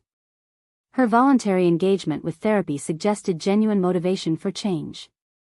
"I owe you an apology," she continued, voice wavering slightly. Not a vague, "sorry things went badly" apology, but specific acknowledgement of my failures as your mother. I knew Vanessa was being cruel. I heard the comments, saw the manipulation, understood that you needed support. But I stayed silent because confronting her felt harder than letting you absorb the damage. That was cowardly and wrong. I failed you when you needed me most. Tears blurred my vision unexpectedly. This was the apology I'd needed 2 years earlier, the acknowledgement that I wasn't crazy or oversensitive, that the harm I'd experienced was real and witnessed. Hearing it now, after building life that no longer required this validation, the words carried different weight than they would have in my desperation. "Thank you," I managed, voice thick with emotion I'd thought I'd processed completely. "It means a lot to hear you say that, to know you recognize what happened wasn't just conflict but actual harm that you had power to prevent." "I've read your book 3 times, my mother admitted. Each time I see more clearly how my silence enabled Vanessa's cruelty and left you isolated. I told myself I was being neutral, not taking sides, but neutrality in face of injustice is just choosing the oppressor's side. I chose Vanessa's comfort over your well-being, and I'm deeply sorry." We talked for 2 hours, my mother asking questions about Lily's life and my career that showed genuine interest rather than performative concern. She'd followed my speaking career through social media, reading articles, and watching recorded presentations when available. Her knowledge about my current life exceeded what I'd expected, suggesting she'd been paying attention even when maintaining distance. "I don't expect forgiveness immediately," she said as we prepared to leave. "I know rebuilding trust takes time and consistent action, not just words. But I hope you'll give me the chance to be the mother and grandmother Lily and you deserve. I want to do better, be better." I agreed to cautious reconnection, starting with monthly lunches and potential supervised visits with Lily once trust developed further. The conversation couldn't erase years of enabling and silence, but it represented genuine accountability rather than defensive justification. Whether reconciliation would be possible depended on sustained effort over time, but at least the foundation of honest acknowledgement existed now. May brought speaking invitation that felt particularly significant, keynote address at National Conference for Family Therapists and Social Workers focused on estrangement and reconciliation. The opportunity to share my story with professionals who work directly with families navigating these dynamics felt like chance to impact systemic approaches rather than just individual situations. I crafted presentation that balanced personal narrative with broader analysis of family manipulation patterns, effective boundary setting, and distinguishing between genuine reconciliation and performative apologies. The audience of 600 professionals responded with standing ovation and dozens of requests for follow-up consultations about incorporating these perspectives into their practice.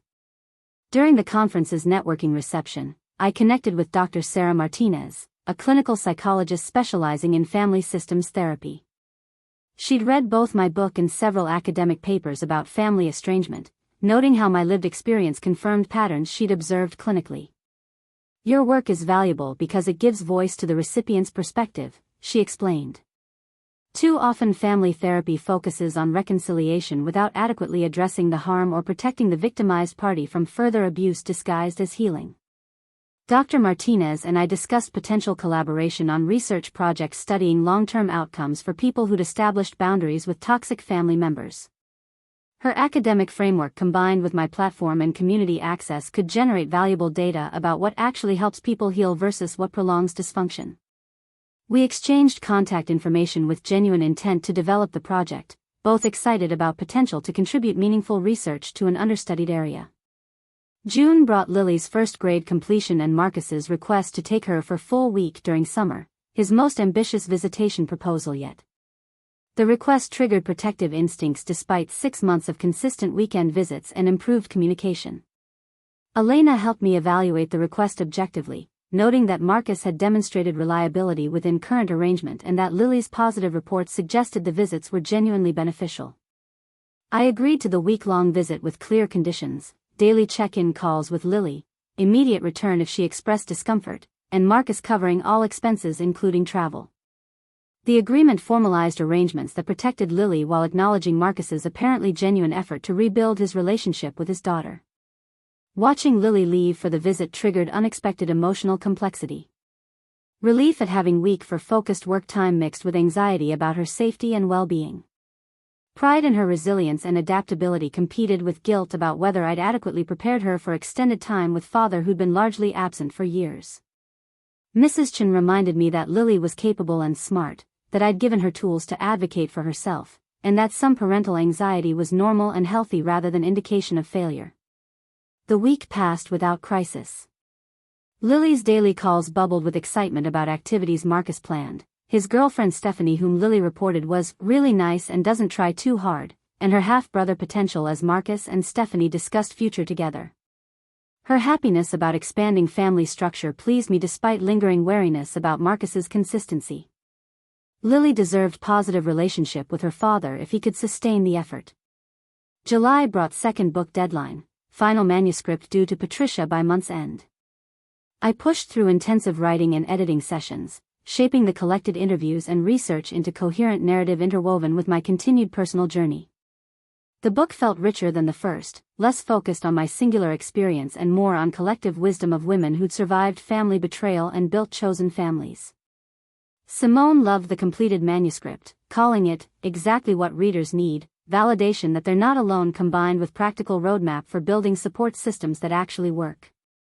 Patricia's team shared the enthusiasm, confirming fall publication date and planning marketing campaign that would leverage my established platform and the first book's continued success. August meant preparation for second book launch while managing speaking commitments and continued research collaboration with Dr. Martinez.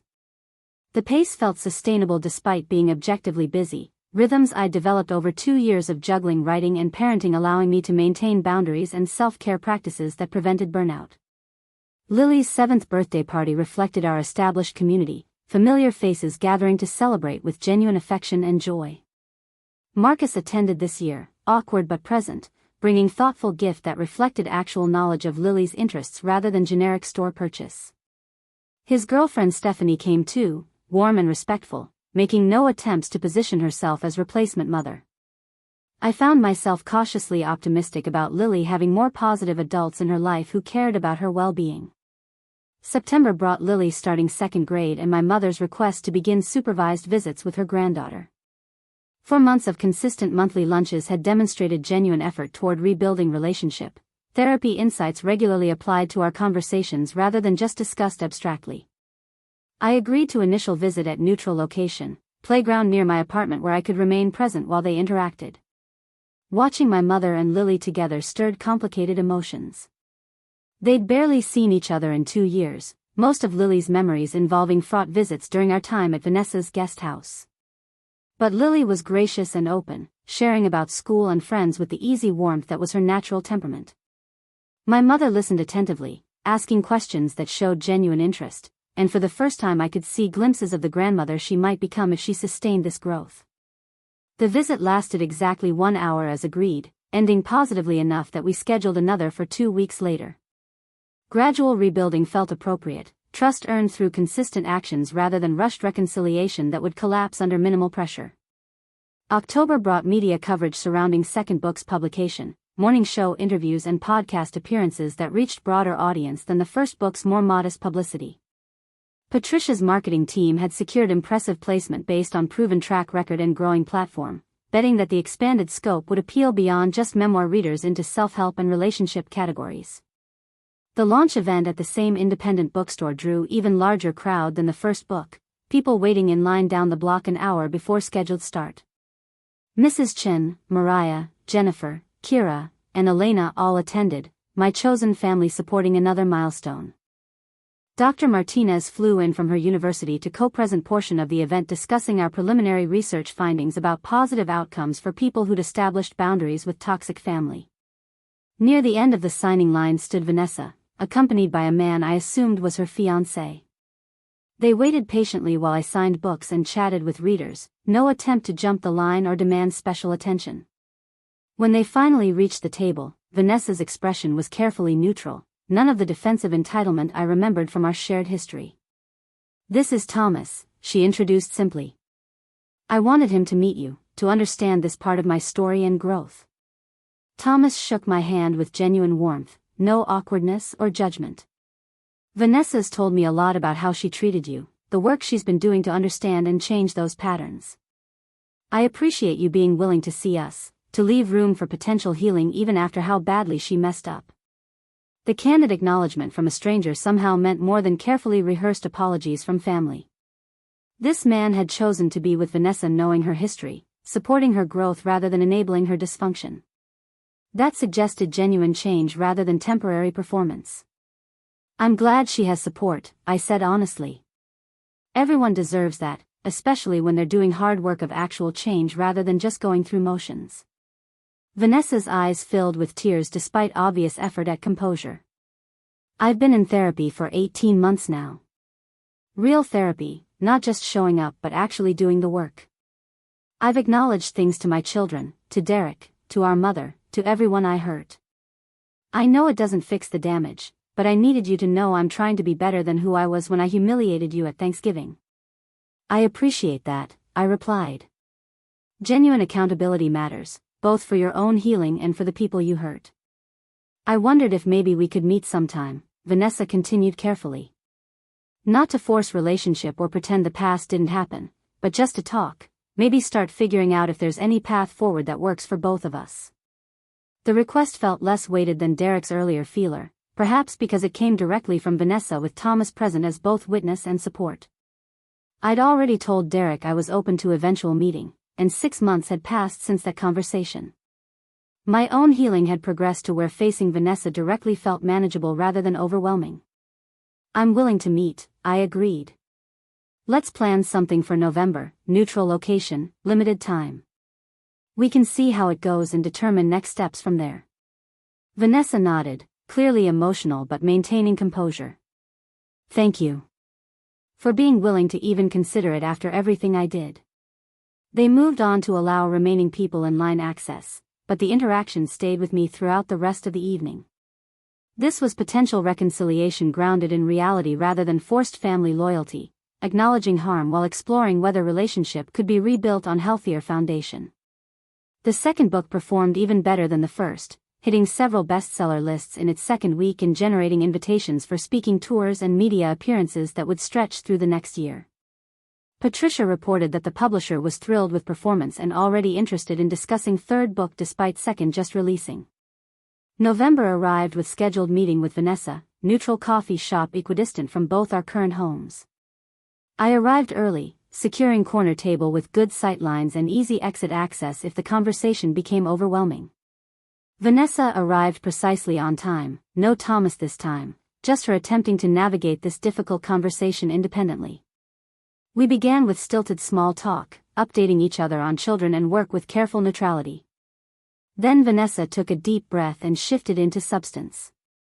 I need to tell you directly, without witnesses or time constraints, how sorry I am for how I treated you. Not just at Thanksgiving, though that was horrific, but for months before. The comments, the manipulation, positioning you as charity case while I played savior. All of it was cruel and calculated, designed to make me feel superior because I was insecure about my own life falling apart. Her directness bypassed defensive justifications I'd expected. What was falling apart? I asked, genuinely curious about context I'd never understood. Derek and I were having serious problems even then, she admitted. He'd started questioning my spending, my need for constant competition with neighbors and friends, the way I treated people including him. I felt him pulling away and couldn't acknowledge I was the problem, that my behavior was pushing him away. So I projected all that insecurity onto you, needed you to be failing so I could feel successful. The honesty was striking, vulnerability I'd never seen from Vanessa during our entire relationship. Therapy has helped me understand that my need for control and competition came from deep insecurity about my own worth. If I wasn't the most successful sister, the perfect wife, the supermom with perfect children, then who was I? What value did I have? That framework was toxic and hurt everyone around me, but especially you because you were a convenient target when you needed support instead of judgment. It did hurt, I confirmed, allowing my own vulnerability. Being humiliated at Thanksgiving was terrible, but honestly the months of systematic undermining before were worse. Having you position my genuine struggle as character failure while you played generous savior, that damaged me deeply. It made me doubt my worth, my capabilities, my right to take up space in my own family. I know, Vanessa said, tears sliding down her face now. I've read both your books multiple times, seen clearly how my behavior affected you. And the worst part is I knew I was hurting you while I was doing it. It wasn't unconscious or accidental. I knew and did it anyway because making you feel small made me feel big. We talked for 3 hours, Vanessa answering every question I asked about her motivations and patterns, never defensive or justifying, just honest about the ugly reality of her behavior. She acknowledged things I hadn't even included in my books, smaller cruelties I'd minimized or forgotten, demonstrating that her accountability was thorough rather than selective. I don't expect forgiveness, she said as our coffee went cold. I've done therapy, made amends where possible, changed my behaviors and patterns. But I can't undo the harm I caused or erase your trauma. All I can do is acknowledge it fully, own my responsibility completely, and hope that maybe someday you might consider having some kind of relationship again, even if it's nothing like what we had before. I think relationship is possible, I said carefully, but it would need to be built from scratch, not trying to resurrect what existed before. Different boundaries, different expectations, different dynamics that acknowledge what happened and protect both of us from repeating those patterns. Vanessa nodded eagerly. Whatever you need. Whatever boundaries make you comfortable. I just want the chance to be a better sister than I was, to support rather than undermine, to celebrate your success rather than feeling threatened by it. We agreed to monthly meetings, scheduled coffee dates where we'd continue building new relationship foundations slowly and carefully. No family gatherings yet, no mixing our children until trust was more established, just the two of us navigating this delicate reconstruction. December brought holidays with expanded chosen family celebration. My mother joined our Thanksgiving gathering this year, carefully respectful of boundaries while clearly delighted to be included.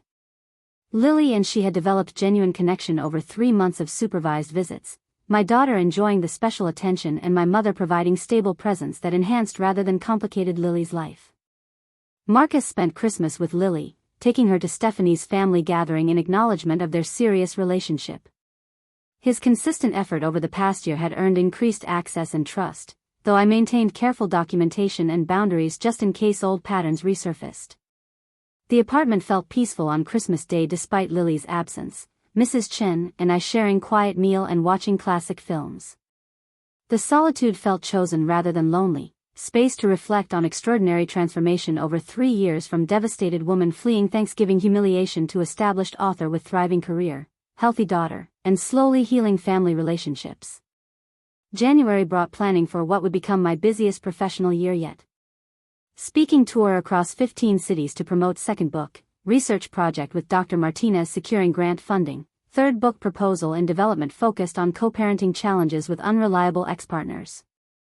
The opportunities felt abundant but manageable within frameworks I developed for balancing work and parenting responsibilities. Vanessa and I maintained our monthly meetings throughout winter and spring, slowly building relationship that felt genuine rather than performative. She shared honestly about her own therapy work, her relationship with Thomas who'd proposed and set wedding date for summer, her efforts to repair damage with Connor and Isabel. I shared about my career growth, Lily's development, my cautious reconciliation with our mother. By March, we'd progressed to including our children in occasional supervised playdates, neutral locations where Lily and her cousins could reconnect while Vanessa and I remained present to manage any issues. The kids adapted quickly, their natural affection for each other reasserting itself without adult complications.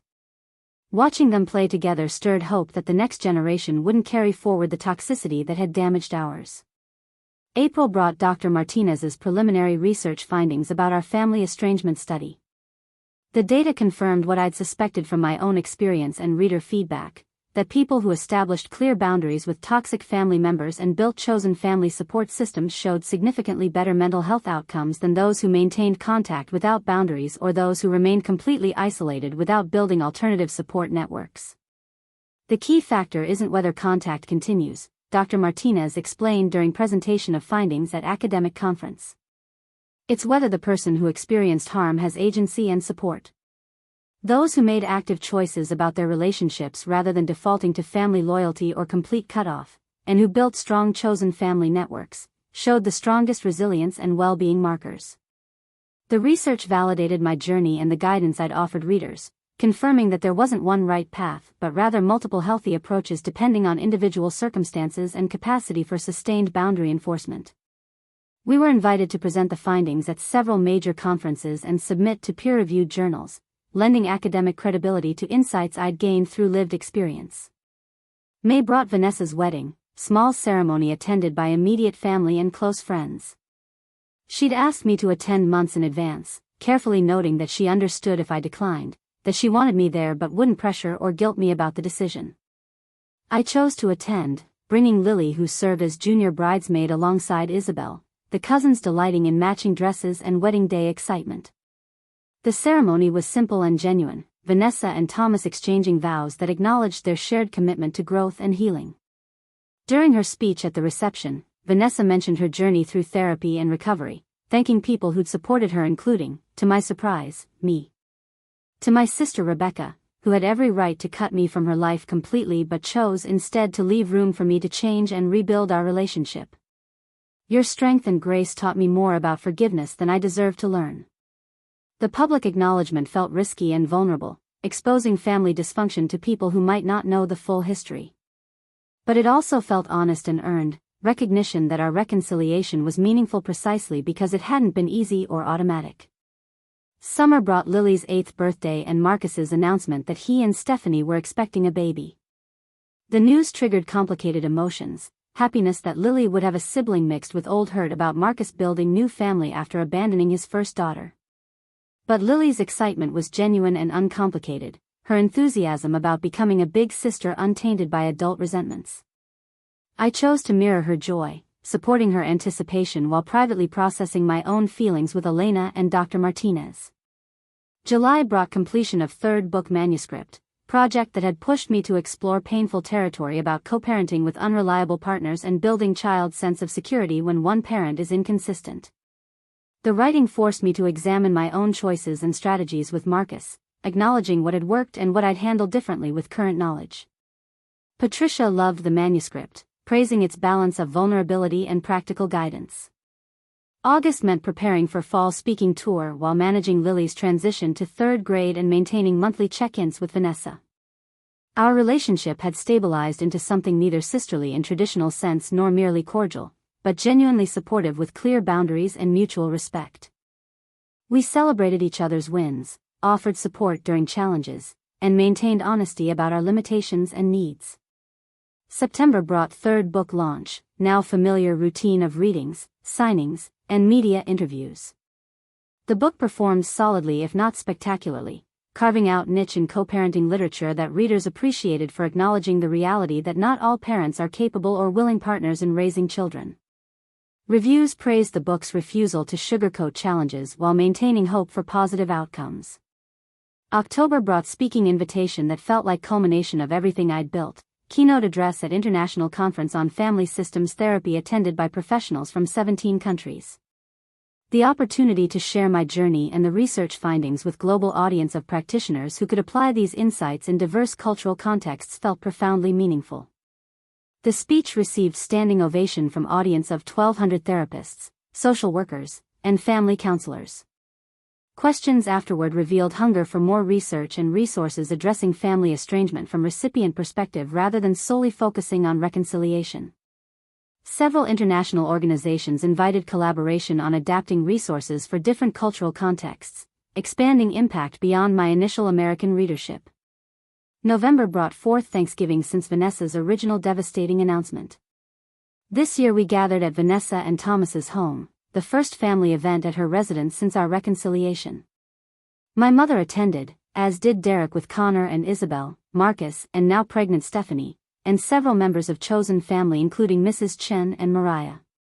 The gathering felt surreal, impossible blend of biological family who'd failed me and chosen family who'd supported my rebuilding. Vanessa had created seating arrangement that honored everyone's relationships and boundaries, no forced proximity or awkward dynamics. During dinner, she made toast that acknowledged our complicated history without dwelling on it. To families we're born into and families we build, to growth that sometimes requires breaking before healing, and to second chances earned through genuine effort rather than just assumed through biology. The toast captured our journey perfectly, acknowledging that our current gathering was earned rather than automatic, that the path here had been painful and required genuine transformation. Lily and her cousins played together seamlessly, untouched by adult complexities that had fractured previous generation. Their easy affection gave me hope that healing could extend beyond my lifetime, that Lily would grow up knowing healthy family relationships were possible even after rupture. December brought news that the film production company had secured funding and greenlit limited series based on my first book. Production would begin in spring with release targeted for following year. The development process had taken 2 years, longer than Simone initially predicted, but the patient approach meant thoughtful adaptation that honored the book's core message while creating compelling television. I'd been consulted throughout development, providing input on script accuracy and character authenticity. The showrunner was committed to portraying family estrangement realistically rather than sensationalizing it, using professional consultants including Dr. Martinez to ensure responsible handling of sensitive themes. My role was limited to consultant rather than producer, appropriate boundary that allowed creative professionals to do their work while ensuring my story wasn't distorted beyond recognition. January brought planning for a year that would include film promotion, continued speaking engagements, fourth book proposal development, and ongoing research collaboration. The pace remained intense but sustainable within systems I'd refined over 4 years of juggling career and parenting. Lily thrived in third grade, confident and compassionate child who developed remarkable resilience through our family's various challenges and evolutions. She split time between my apartment and Marcus's home where Stephanie had delivered healthy baby boy named James. Lily adored her half-brother, relishing big sister role with maturity beyond her 8 years. My relationship with Marcus had evolved into cordial co-parenting partnership, not friendship but functional collaboration focused on Lily's well-being. His consistency over 2 years had earned genuine trust, though I maintained documentation and boundaries that protected Lily if old patterns resurfaced. Stephanie was warm and inclusive, never overstepping but genuinely caring about Lily's place in their expanding family. February brought my mother's announcement that she'd completed year of therapy and wanted to host family dinner, bringing together everyone who'd been separated during our years of estrangement. The gathering would include me, Vanessa and Thomas, Derek and his new girlfriend, Marcus and Stephanie with baby James, and of course all the children. My mother framed it as celebration of healing and reconciliation, acknowledgement that our family had survived rupture through genuine work rather than forced togetherness. I agreed to attend, recognizing the gathering as milestone in our collective healing. The dinner took place at restaurant private room, space for everyone without the pressure of hosting in anyone's home. Conversations flowed surprisingly easily, adults who'd once been sources of pain or awkwardness now navigating interactions with respect and appropriate boundaries. During dessert, my mother made brief speech thanking everyone for their patience during her growth process, acknowledging that she'd failed multiple family members through her enabling and avoidance. I'm learning that real family love requires courage to speak truth and establish boundaries, not just keeping peace at all costs. I'm grateful to everyone here for teaching me that, especially my daughters who've shown me what genuine strength looks like. The acknowledgement felt genuine and earned, recognition that our family's current health came through difficult transformation rather than superficial harmony. Lily and her cousins provided comic relief throughout the evening, their childish enthusiasm and lack of adult baggage reminding us all what healthy family relationships could look like. March brought news that limited series had been sold to major streaming platform with substantial marketing budget and prime release slot. The show's success would potentially reach millions of viewers, introducing my story and message to audience far beyond what books could achieve. The production company wanted me involved in promotional tour alongside cast and creators, opportunities to discuss both the personal story and broader themes about family dynamics and healing. April brought Dr. Martinez's announcement that our research had been accepted for publication in prestigious family therapy journal. The peer-reviewed validation meant our findings would influence professional practices and training, potentially changing how therapists approached family estrangement cases. We were invited to develop follow-up studies exploring specific aspects of boundary setting and chosen family formation, work that would extend years into future. May brought Lily's 9th birthday, celebrated with elaborate party she'd planned herself, theme involving superheroes and science experiments that reflected her current interests. The guest list included school friends, cousins Connor and Isabel, her half-brother James though he was too young to appreciate it, and various adults from both biological and chosen family. The gathering represented everything I'd fought to build, safe community where my daughter could thrive surrounded by people who genuinely cared about her. Watching her blow out candles surrounded by loving chaos, I reflected on journey from desperate woman in Vanessa's guest house to this moment of abundance and security. The path had been brutal at times, requiring courage I hadn't known I possessed and resilience built through repeated hardship. But each challenge had revealed strength and taught lessons that ultimately contributed to this life I'd constructed. Vanessa approached as party wound down, helping clean up with ease that came from years of rebuilt relationship. "Thank you for giving me the chance to be part of this," she said quietly, gesturing at the celebration. "To be Aunt Nessa again, to watch Lily grow up, to have relationship with you that's real instead of toxic. I know I didn't deserve second chance, but I'm grateful every day that you gave me one anyway." "You earned it," I corrected. "Through genuine change sustained over years, not just performed for my benefit. That kind of transformation deserves acknowledgement and second chance." June brought speaking engagement that felt like full circle moment, keynote at conference for single mothers hosted by organization that had featured my first blog post years earlier. The audience of 500 women navigating various stages of single parenthood received my story with recognition and hope, seeing their own struggles reflected and validated. During question session afterward, young woman raised her hand, voice shaking with emotion. "My sister told me last month that I was ruining my life by leaving my abusive husband. She said I was being dramatic and needed to think about my children's need for father. How did you get past family members who wouldn't support your decisions?" The question could have come from my own past, familiar pain in her voice triggering memories of similar isolation. "I built new family," I answered honestly. "People who showed up consistently instead of conditionally, who celebrated my strength instead of criticizing my choices. Blood doesn't make family. Love, respect, and mutual support make family. Sometimes our biological relatives can't or won't provide that, and that's okay. We're allowed to build families that actually nurture us." The response resonated through the room, heads nodding in recognition of shared experience. This was the work I'd been called to do, not just sharing my specific story but creating space for other women's stories, validating their experiences and offering roadmap for survival and eventually thriving. July brought completion of film production, final editing underway for fall premiere. I'd visited sets several times during shooting, surreal experience of watching actors portray versions of my life's most painful moments. The actress playing me had approached the role with sensitivity and depth, capturing not just events but emotional complexity of navigating family betrayal while maintaining dignity and pursuing independence. August brought Lily's transition to 4th grade and my own transition to what felt like new chapter. For years since Vanessa's Thanksgiving announcement, I'd built life that exceeded anything I'd imagined during those desperate early months. Career spanning writing, speaking, and research that continued expanding in meaningful directions. Daughter thriving emotionally and academically despite non-traditional family structure.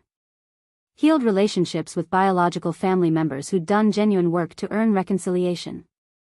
Chosen family providing consistent support and love. Financial security allowing choices rather than survival calculations. The journey from that terrible Thanksgiving dinner to this stable, abundant life had required everything I had and revealed capacities I hadn't known existed. The humiliation and hardship hadn't been necessary for growth, but having survived them, I'd extracted every possible lesson and transformed suffering into purpose that helped others.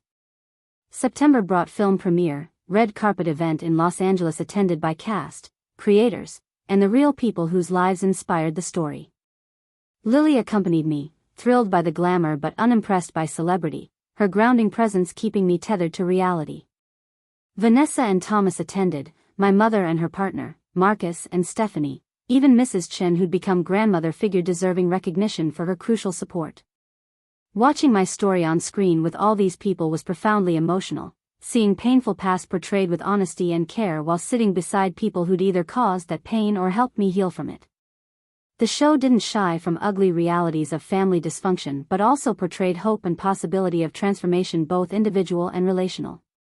During afterparty, journalist asked how it felt seeing my trauma dramatized for entertainment. "It's not entertainment," I corrected firmly. "It's education and validation for thousands of people going through similar experiences who've been told they're wrong to establish boundaries with toxic family.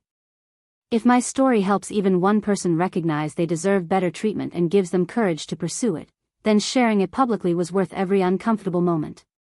The limited series premiered to strong reviews and substantial viewership, becoming cultural touchstone for conversations about family estrangement and the courage required to establish healthy boundaries. Social media exploded with people sharing their own experiences, creating organic movement of people supporting each other through similar challenges.